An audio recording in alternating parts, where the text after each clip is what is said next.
Bismillahirrahmanirrahim. Assalamualaikum warahmatullahi wabarakatuh. Saya Lisa Puspitasari dari kelompok 9 akan mempresentasikan mengenai teknik pembuatan sediaan imunohistokimia. Perbedaan imunohistokimia, ELISA dan Western blotting. Imunohistokimia tujuannya untuk menunjukkan keberadaan dan lokasi protein atau antigen pada jaringan. ELISA tujuannya untuk mendeteksi keberadaan antigen dalam sampel, menentukan konsentrasi semi-kuantitatif menggunakan kurva standar. Western blotting tujuannya untuk mendeteksi keberadaan dalam jumlah kecil dan perkiraan ukuran protein dalam sampel. Kelebihan imunohistokimia yaitu memberikan gambaran besar, memungkinkan pengamatan proses dalam konteks jaringan utuh, menunjukkan lokasi antigen, sangat berguna dalam menilai perkembangan proses penyakit seperti kanker. Kelebihan dari ELISA yaitu dapat mendeteksi banyak sampel dan cepat, relatif mudah dan aman, kuantitatif, sensitivitas tinggi, dan juga spesifisitas sedang. Kelebihan dari Western blotting sangat sensitif dan dapat mendeteksi jumlah protein yang sangat kecil. Kekurangan dari imunohistokimia kurang sensitif secara kuantitatif dibandingkan dengan immunoassay seperti Western blotting atau ELISA. Kekurangan dari ELISA yaitu ELISA secara langsung amplifikasi sinyal minimal. ELISA tidak langsung, reaktivitas silang dimungkinkan dengan antibodi sekunder, dan kekurangan dari Western blotting, banyak langkah yang dapat terjadi kesalahan, sulit untuk mentransfer protein yang sangat besar atau protein membran yang sangat hidrofobik. Prinsip reaksi dari imunohistokimia yaitu perpaduan antara reaksi imunologi dan kimiawi. Kimiawinya terdiri dari reaksi enzim dan substrat. Antigen pada jaringan ditambahkan dengan antibodi berlabel enzim ditambahkan substrat akan menghasilkan zat warna. Antigen pada sel atau jaringan direaksikan dengan antibodi spesifik yang ditempel pada label, kemudian ditambahkan substrat enzim yang akan dikatalis, sehingga mampu melakukan oksidasi kromogen yang menimbulkan gugus berwarna. Gugus berwarna ini akan terlihat dengan mikroskop mewakili adanya antigen yang dicari. Tahapan imunohistokimia ada 10. Yang pertama, tissue section, deparafinasi, pembilasan, antigen retrieval, blocking endogenous enzyme, blocking background staining, primary antibody, chromogen substrat, counter stain, dan yang terakhir mounting. Tissue section dibagi menjadi 3. Yang pertama yaitu fiksasi dengan 10% neutral buffer formalin atau NBF. Tujuannya untuk memelihara integritas histologis atau morfologi, mengawetkan antigen jaringan, dan membuat sel-sel penyusun jaringan dapat ditembus oleh antibodi dan reagen. Yang kedua, processing atau penanaman di parafin. Tujuannya untuk mengubah jaringan menjadi bahan yang kaku dan mudah dipotong. Dan yang ketiga yaitu pemotongan tipis ukuran 5–15 mikrometer dengan menggunakan alat mikrotom. Antibodi dan reagen pewarna lainnya dapat menembus bagian tipis lebih baik, bagian tipis transparan secara optik yang penting untuk pemeriksaan di bawah mikroskop. Deparafinasi. Tujuan dari deparafinasi yaitu untuk menghilangkan lilin parafin dari slide. Deparafinasi yang buruk dapat mengganggu kemampuan antibodi untuk menembus jaringan dan dapat menghambat ikatan antibodi. Reagen yang digunakan harus diganti secara teratur.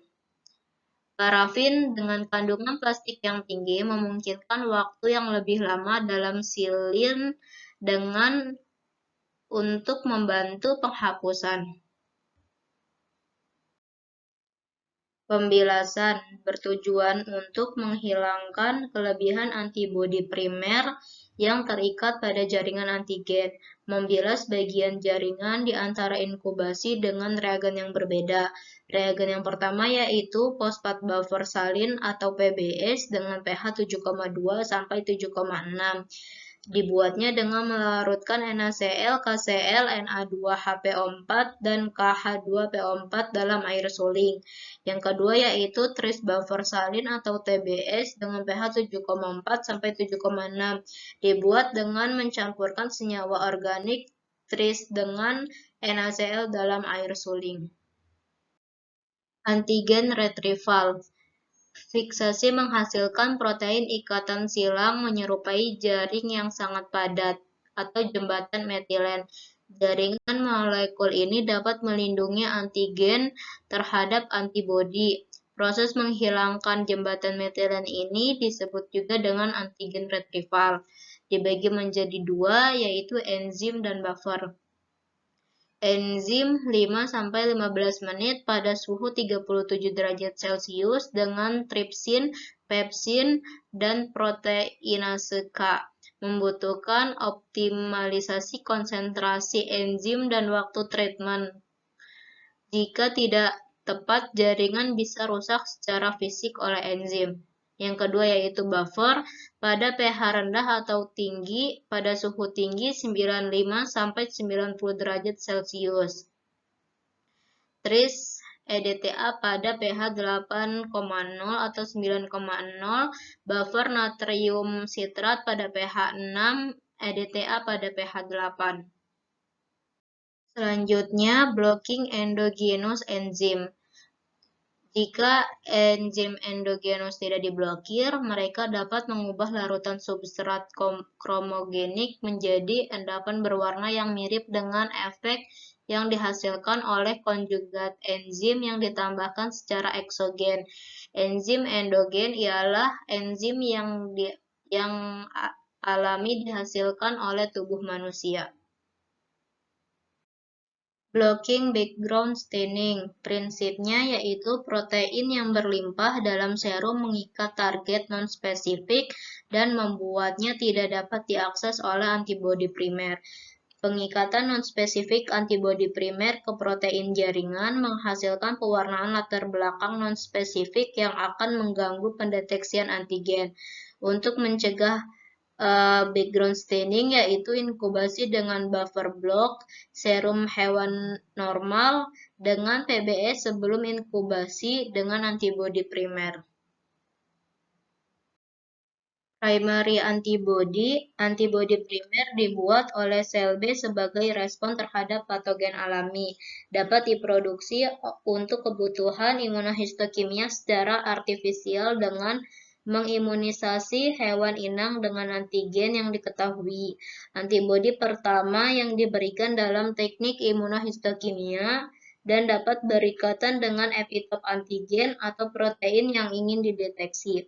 Antibodi poliklonal dapat menghasilkan pewarnaan latar belakang yang tidak diinginkan selain pewarnaan spesifik. Antibodi monoklonal menghasilkan pewarnaan imunohistokimia yang lebih bersih dan lebih konsisten atau lebih spesifik. Primary antibody dibagi menjadi dua, ready to use dan konsentrat. Yang ready to use sudah diformulasikan oleh pabrik dan yang konsentrat dilakukan optimasi dengan cara pengenceran serial.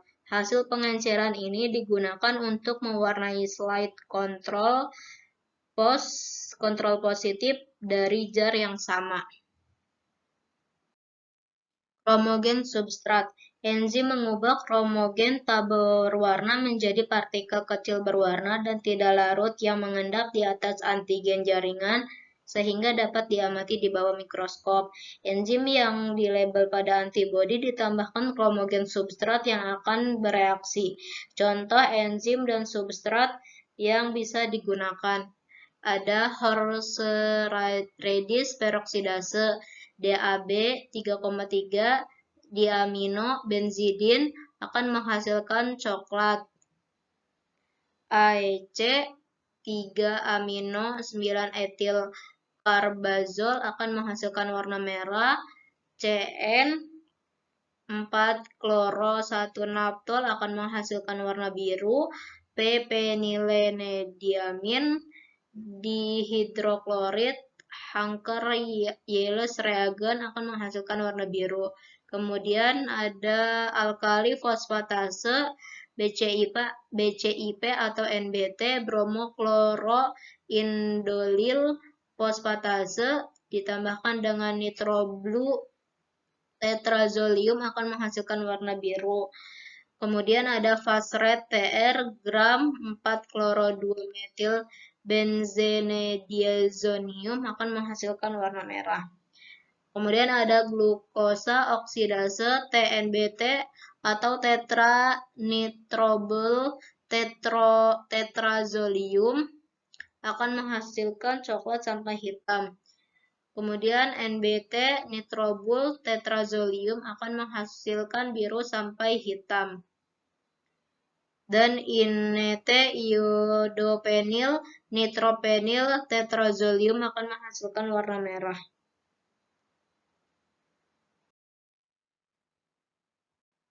Counterstain, cat pembanding yang memberikan warna yang berbeda dengan warna utama dari antigen yang diinginkan. Contoh warna utama merah yaitu kromogen AEC atau coklat kromogen DAB. Counterstain hematoksilin biru, metil hijau.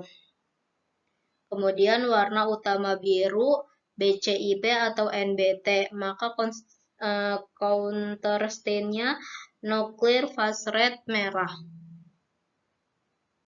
Tahapan terakhir dari imunohistokimia yaitu mounting. Jaringan dibasahi dengan beberapa tetes mounting media yang berfungsi sebagai perekat lalu ditutup dengan potongan kaca yang sangat tipis. Fungsinya untuk memberikan perlindungan dari pengeringan, meningkatkan kejernihan, dan penting untuk pengamatan di bawah mikroskop. Berikut ada contoh gambar dari pewarnaan imunohistokimia. Pada gambar A, sel kanker yang diidentifikasi dengan imunohistokimia, dan pada gambar B, pewarnaan kontrol tanpa antibody primer. Sekian presentasi saya, kurang lebihnya mohon maaf. Terima kasih. Wassalamualaikum warahmatullahi wabarakatuh.